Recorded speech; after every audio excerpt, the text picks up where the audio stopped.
সবাইকে স্বাগতম। পেশওয়ারি বিফ ভারত, পাকিস্তান, বিশ্বজুড়ে সব জায়গায় বিখ্যাত হয়ে এখন চলে এসেছে তোমাদের বন্যা আপুর কিচেনে।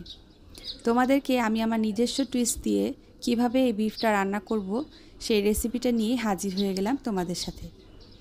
খুবই মজা এবং স্বল্প মশলা দিয়ে তৈরি হয় এই বিফ পেশওয়ারি, যেটা খেতে খুবই সুস্বাদু। তোমরা পোলাও অথবা নান রুটি, পরোটা সব কিছু দিয়ে কিন্তু খেতে পারবে।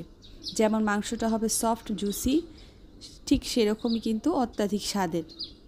তো চলো তোমাদের সাথে পুরো রেসিপিটা শেয়ার করা যাক। প্রথমেই তোমাদেরকে ইনগ্রিডিয়েন্টসগুলো দেখিয়ে দিচ্ছি যা আমাদের প্রয়োজন হবে। এখানে আমি নিয়েছি পেঁয়াজ, রসুন, আদা, বাদাম বাটা, এখানে কাজু বাদাম এবং পেস্তা বাদাম মিক্স আছে, আর এলাচ নিয়ে নিলাম দারচিনি আর তেজপাতা। খুবই স্বল্প মশলা দিয়ে রান্নাটা হবে।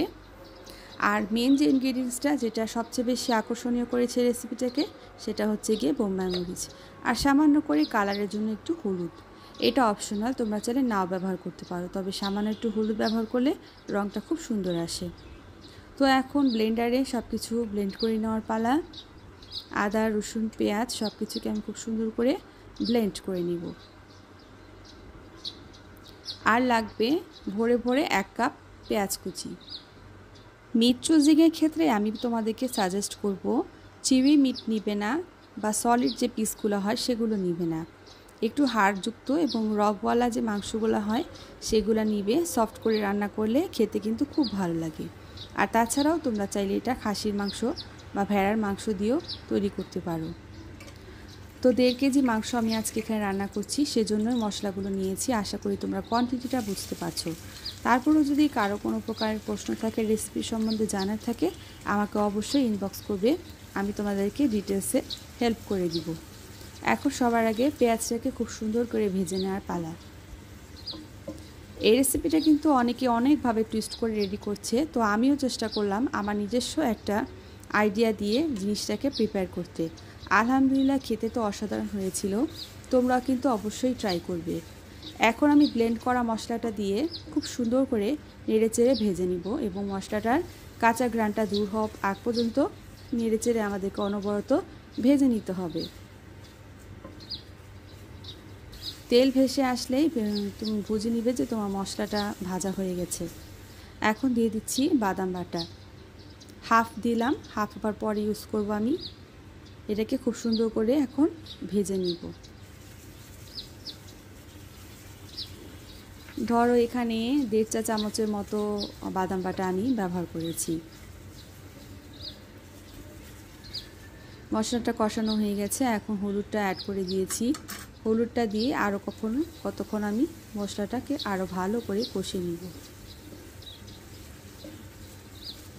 তো তোমরা কে কোথা থেকে আমার ভিডিওটা দেখছো কমেন্ট করে কিন্তু অবশ্যই জানাবে, এবং ভালো লাগলে অবশ্যই লাইক, কমেন্ট, শেয়ার করে দিবে।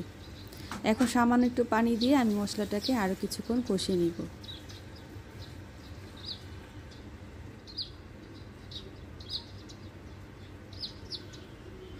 মশলা কষানো হয়ে গেছে, এখন মিটটাকে আমি অ্যাড করে দিচ্ছি।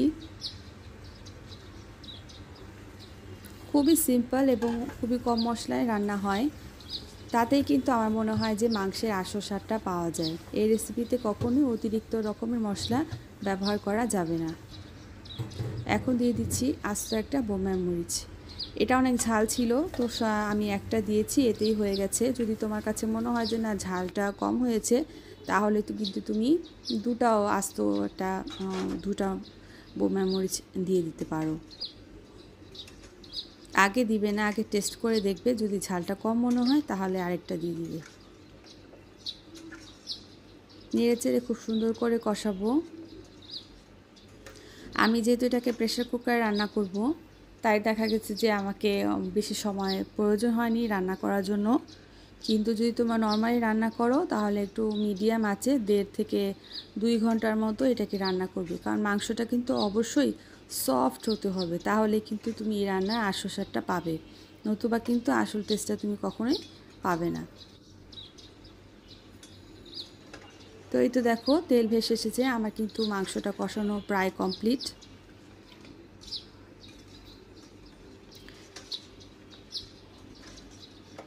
ভালো করে মাংসটা আমরা কষিয়ে নিব। সুন্দর করে কষানো হলে খেতে কিন্তু বেশি ভালো লাগে, যে কোনো তরকারি হোক না কেন। দেখো কত সুন্দর আকর্ষণীয় রং এসেছে। আর এই পর্যায়ে লবণটা টেস্ট করতে ভুলবে না। যদি লবণটা প্রয়োজন মনে করো তাহলে আরেকটু দিয়ে নিবে।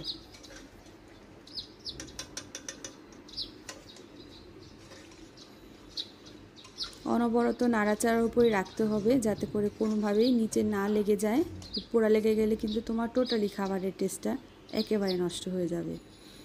এখন আমি এখানে দিয়ে দিচ্ছি গোটা রসুন। এই রসুনগুলো আমি একটু ছিদ্র ছিদ্র করে পানিতে ভিজিয়ে রেখেছিলাম। অনেক সময় হয় যে রসুনের ভিতরে পিঁপড়া থাকে, তো সেই জন্য আমি এটাকে খুব ভালো করে ছিদ্র ছিদ্র করে পানিতে ভিজিয়ে রেখেছিলাম। তারপর এই রান্নাতে আমি ব্যবহার করছি। এই গোটা রসুনগুলো যখন সফট হয়ে যায় খেতে অনেক ভালো লাগে।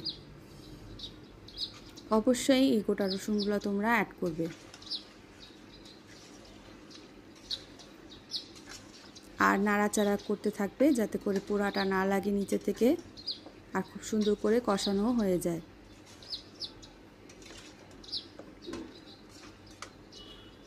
এই রান্নাটা কমপ্লিটলি আমার জন্য একটা নতুন রেসিপি। এর আগে এরকম টাইপের খাবার কখনোই করা হয়নি।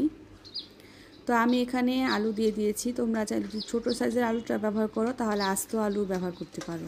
যেহেতু আমার কাছে এই মিডিয়াম সাইজের আলুটা ছিল, তাই আমি 2 টুকরো করে এখানে দিয়ে দিয়েছি। তো আলুটা দিয়েও কিন্তু ভালো করে কষাতে হবে। ঝোলের উপর আলু দিলে সেটা কিন্তু সেদ্ধ সেদ্ধ একটা টেস্ট আসে। কখনোই ময় মশলার যে একটা সুন্দর ঘ্রাণ সেটা কিন্তু আলু থেকে আসে না। তো সেই জন্য আলু রান্নাতে ইউজ করলে সেটাকেও ভালো করে কষিয়ে নিবে। এখন প্রয়োজন মতো গরম পানি আমি ইউজ করেছি।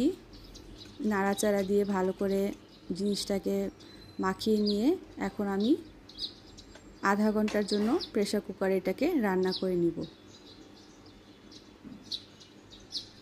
তো খুবই সহজ একটা রেসিপি, যে কেউ বানাতে পারবে, খুবই ইজি। কিন্তু খেতে যে কি দুর্দান্ত হয়, না খেলে কিন্তু তোমরা একটুও বুঝবে না। তো সবাই আমার রেসিপিটা ফলো করে একবার হলেও রান্না করে দেখবে, আর শেয়ার করে তোমাদের ওয়ালে রেখে দিবে যখন পরবর্তীতে প্রয়োজন হবে, যাতে সহজেই তোমরা রেসিপিটা পেয়ে যাও। তো আজকের জন্য তোমার বন্যা আপু এখন বিদায় নিচ্ছে। আবার কোনো নতুন রেসিপি নিয়ে তোমাদের মাঝে হাজির হয়ে যাবে ইনশাল্লাহ। ততক্ষণ পর্যন্ত আমার পেজটি পাশেই থেকো, আমাকে সাপোর্ট করো। আল্লাহ হাফিজ।